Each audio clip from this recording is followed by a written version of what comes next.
Ya, kenapa sih Bang Juma itu selalu ngebahas Yesus mulu gitu? Karena tugas kami membersihkan Yesus dari orang-orang kafir. Emang kenapa Yesusnya? Yesus mengalami fitnah yang sangat luar biasa dari orang-orang kafir. Mereka orang-orang kafir menyembah iblis, tapi mereka menganggap iblis yang mereka sembah itu Yesus. Padahal Yesus itu manusia suci yang tidak pernah tersentuh dengan cacat apapun. Lahirnya tidak ternoda, apalagi hidupnya. Kalian mengotorinya dengan dogma doktrin yang menghinakan dan menghancurkan kemudian ajarannya di tengah-tengah kaumnya, dan beliau malu di hadapan Tuhannya dikarenakan kalian. Yesus itu manusia suci terkemuka di dunia dan di akhirat. Tidak mungkin menjadi tumbal untuk sesajen pada dewa Molok, itu nggak mungkin. Dan tidak mungkin Yesus itu dewa Athena, itu nggak mungkin. Yesus ketika dia datang sangat mensucikan Tuhan yang mengutusnya. Sampai berkata-kata pun dia nggak berani dari dirinya sendiri. Kenapa? Karena dia mendudukkan dirinya sebagai hamba Tuhan yang suci. Dan itu tertulis kok di dalam Kisah Para Rasul 4, nomor 29, nomor 30. Yesus itu hamba yang kudus, yang kemudian tidak merusak tatanan firman Tuhan yang datang kepadanya. Dia orang mulia, dia orang suci. Tapi kalian entah apa-apa, iblis mana yang ada dalam diri kalian ini, ular tua apa yang merasuki kalian. Semua dosa-dosa dilimpahkan kepada Yesus sampai dia harus menanggung di atas salib. Aneh kalian nih. Padahal Tuhan itu maha pengampun. Anda tinggal mengatakan, Tuhan aku mohon ampun, udah terhapuskan itu dosamu. Karena Tuhan itu maha pengampun. Ini harus ada tumbal. Berbagai macam fitnah. Tetanggamu yang kemudian perkaos anaknya sendiri, Yesus yang nanggung. Tetanggamu yang gorok lehernya ibunya sendiri, Yesus yang nanggung. Semua maksiat yang dilakukan orang-orang, Yesus semua yang nanggung. Yesus mau kusur ke neraka bawa dosa itu. Padahal tinggal bertobatnya. Nah, sekarang giliran ditanya, oke, kamu Kristen. Ya, percaya Yesus mati di salib. Percaya, untuk apa? Nanggung dosaku. Oke, kalau sekarang kau berdosa gimana caranya menghapus? Hah, apa katanya? Bertobat. Ya Bertobat. sama aja. Kenapa nggak bertobat dari dulu? Kenapa harus menanggung, ada Yesus yang nanggung? Cukup bertobat kan? Makanya dua tawarik Dosa Adam. 7, dosa Adam gimana? Bagaimana ceritanya dosa Adam itu larinya ke kita? Sementara Adam sendiri diberkati oleh Tuhan. Adam itu diampuni oleh Tuhan. Anak keturunannya diberkati oleh Tuhan. Kejadian 1 nomor 26, 28. Adam dan keturunannya baik laki maupun perempuan diberkati oleh Tuhan. Kejadian 5 nomor 2, Adam dan keturunannya laki perempuan diberkati oleh Tuhan. Dari mana pula kalian dapat konsep? Dibisikkan oleh iblis dari mana kalau Adam itu mewariskan dosa? Ya Betapa ajarannya tidak kayak gitu. betapa tidak adilnya Tuhan. Orang lain yang melakukan dosa, kita yang menanggung. Ini Tuhan apa ini?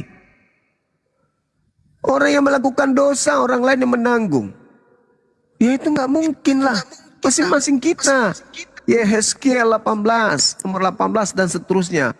Anak tidak akan menanggung dosa ayahnya, begitu juga sebaliknya. Masing-masing kita mempertanggungjawabkan dosa kita. Kenapa Tuhan kita maha pengampun? Sebesar apapun dosa kita, pengampunan Tuhan kita itu jauh lebih besar. Tinggal datang kok kepada Tuhan. 2 Tawarik, berapa itu? 2 Tawarik 7:14. Benar nggak saya itu ya? Coba dicek. Apa yang dikatakan di sana? Umatku, hambaku, yang atas namaku disebut, merendahkan diri, berdoa dan mencari wajahku, lalu berbalik dari jalan-jalan yang jahat, maka aku mendengarkan dari surga dan mengampuni dosa mereka dari surga. Itu bisa. Kita tinggal bertobat, mencari jalan Tuhan. Apa yang bisa kita lakukan supaya Tuhan mengampuni dosa kita? Ya bertobat. Tuhan ampuni enggak? Diampuni. Mana dalilnya? 2 Tawarik 7:14. Lalu untuk apa turun ke bumi? Mati, dipantek, ditampar, diludahin, diseret, ditonjok. Kan itu merusak tatanan kemahasuciannya. Katanya pencipta, kok dia jadi ciptaan? Katanya maha hidup, kok dia jadi mati? Katanya dia bukan manusia, bukan anak manusia, kok jadi manusia? Katanya dia maha kuasa, kok jadi lemah? Maka yang benar adalah kalian harus menyadari konsep itu. Konsep yang diterima karena tak ada mutiara, tak ada ilmu. Anda melihat sapi, Anda mengatakan itu ayam. Kenapa? Karena tak ada mutiara, tak ada ilmu. Dilarang Yesus muridnya memberikan mutiara kepada babi. Begitu kawan. Lalu cara memuliakan Yesus itu seperti apa Bang Zuma? Cara memuliakannya, mendudukkan beliau sebagai rasul bagi kaumnya Bani Israel yang diselamatkan kemudian oleh Tuhannya ketika Bani Israel berkongkol-kongkol dengan penguasa untuk membunuhnya. Itu cara memuliakannya. Menyebutnya dengan sebutan-sebutan pujian alaihi salam. Atasnya keselamatan, bukan atasnya kutuk. Karena dia sendiri mengatakan dalam kitab kalian, apabila unsur kebenaran itu ada datang, maka unsur ini akan memuliakan aku. Kalau kalian menghinakan, berarti tidak ada unsur kebenaran dalam diri kalian. Karena menghinakan, kami alhamdulillah, kami memuliakan beliau. Berarti ada unsur kebenaran dalam diri kami. Roh yang ada pada diri kami ini adalah roh kebenaran. Kenapa kami selalu memuliakan beliau? Ketika orang Kristen mengatakan, yang ditampar siapa? Yesus. Umat Islam datang dengan memukul meja sekeras-kerasnya. Bukan. Tidak mungkin orang suci ini yang teraniaya. Kami mensucikan beliau. Kami membela beliau. Siapa yang ditonjok wajahnya? Kalian mengatakan Yesus. Kami mengatakan bukan. Kenapa pingin kali Yesus itu terzolimi? Kenapa pingin kali kemudian Yesus itu yang teraniaya? Kenapa kalian selalu ingin menghinakan dan mengolok-oloknya? Pakaiannya yang dibagi-bagikan sampai dia telanjang. Bahkan digambarkan di tempat kalian itu tinggal sempaknya doang. Kalian mengatakan itu siapa? Itu Yesus. Kami mengatakan tidak. Na'udzubillah tsumma na'udzubillah. Dia adalah orang yang dimuliakan. Sebelum dunia dia diadakan oleh Tuhan, dia sudah dimuliakan terlebih dahulu oleh Tuhannya. Tidak mungkin. Tidak mungkin kalian menghinakan seperti itu. Tidak mungkin. Oh dia yang diludahi bang. Oh enggak. Oh dia yang ditombak. Bukan. Dia yang dibunuh bang. Bukan. Dia yang keluar dari kubur. Bukan. Beliau orang suci yang dilindungi oleh Tuhannya. Tidak akan dibiarkan Tuhannya terjadi pada diri Yesus sesuatu yang buruk. Gak mungkin. Beliau manusia terkemuka di dunia dan di akhirat. Dan termasuk orang-orang yang didekatkan oleh Tuhan ke sisinya. Mustahil Yesus itu mengalami penganiayaan. Hanya ada iblis yang ngaku-ngaku Yesus. Itu yang mencuci otak kalian tuh. Ah Yesus itu begini. Itu yang mencuci otak. Kenapa? Lagi-lagi karena mutiara itu tidak diberikan kepada kalian. Jadi umat Islam memuliakan beliau. Kita berdiskusi itu karena itu. Kalian memakai nama oknum tersebut, oknum yang disucikan oleh Tuhannya. Padahal yang kalian sembah itu bukan dia. Makanya ketika ia datang nanti, apa katanya? Nyahal daripada aku tidak mengenal kalian. Kalian semua adalah pembuat kejahatan. Siapa mereka yang dianggap membuat kejahatan? Ya kalian. Kalian yang mengusir setan pakai namanya. Kalian masuk ke tempat yang gelap. Di hutan misalnya. Jam 2 subuh, jam 2 malam. Kalian masuk di hutan. Tiba-tiba di hutan kalian bertemu dengan bom-bom. Siapa nama yang kalian panggil? Nama Yesus. Yang datang, ya bom-bom juga dalam nama Yesus. Kalian yang memakai nama itu, bukan kami. Pada hari terakhir banyak orang memakai namaku, mengusir setan, bermujizat pakai namaku. Ya kalianlah itu. Kalian mengusir jin bom-bom pakai nama Yesus. Bukan kami umat Islam. Maka yang diusir ya kalian. Kenapa demikian? Karena sejatinya yang kalian anggap Yesus itu bukan anak Maria. Tapi kan yang memanggil Yesus itu bukan hari akhir saja, sekarang juga sama. Iya, keturunan kalianlah yang nanti akan ketemu di hari akhir. Ingat saudara, hari akhir yang dimaksud di situ adalah hari kebangkitan. Hari terakhir itu adalah hari penghisaban. Ketika kita akan setelah kita di penghisaban itu hari terakhir. Kenapa dikatakan hari terakhir? Karena setelahnya kita masuk pada hari yang kekal. Apakah Anda di neraka atau di surga? Itu maksudnya. Bang Zuma, apa Anda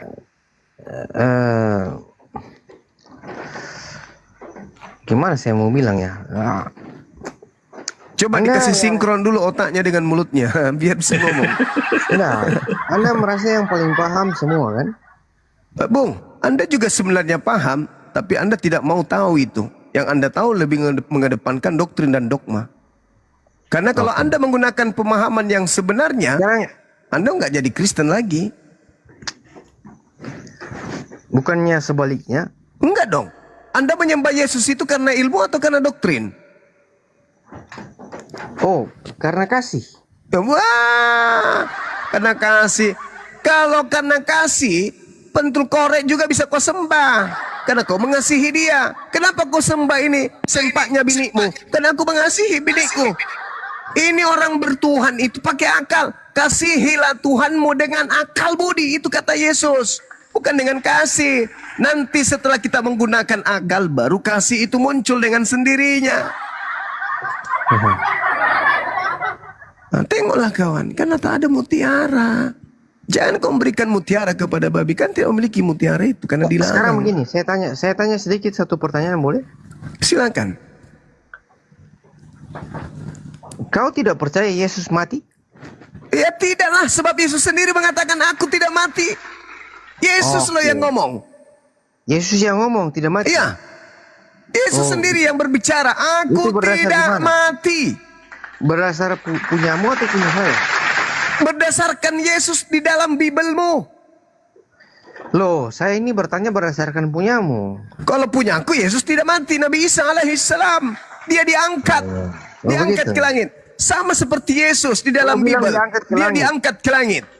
Oke, kalau gitu coba kau buka sekarang Maryam. Quran surah 19 ayat 33. Ya, parah kau ini.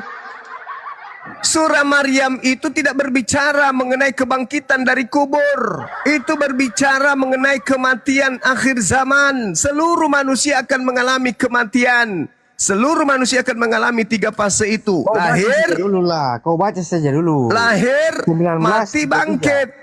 Kau baca Quran. Jangan Maryam, kau ajari 33. saya Kau Quran. Jangan kau ajari saya Quran. Itu dia pada masa bayi berbicara di hadapan kaumnya. Ketika ibunya dituduh sebagai pezina. Itu bukan berbicara mengenai kebangkitan dari setelah disalib. Dan dalam bahasa original teksnya di situ tak ada kata wafat. Tidak ada kata maut. Tidak ada kata wafat, sorry. Tidak ada. Di situ adalah kata mati. Mati artinya terpisahnya antara jasad dan ruh. Nah, kalau Anda mengatakan bahwasanya itu bangkit dari kubur, lalu hidup, berarti ayat 15 yang kau baca itu untuk Yohanes Pembaptis, Nabi Yahya. Berarti Nabi Yahya juga mengalami hal yang sama dong. Bangkit juga dari kubur, hidup. Ya kan kayak gitu ceritanya. Maka saudara, Al-Quran itu ilmu yang tinggi. Sedangkan Anda tak Anda mentiara, Anda ada akal untuk mengetahui itu. Jadi manalah mungkin Anda bisa sampai ke sana ilmunya. Begitu kawan.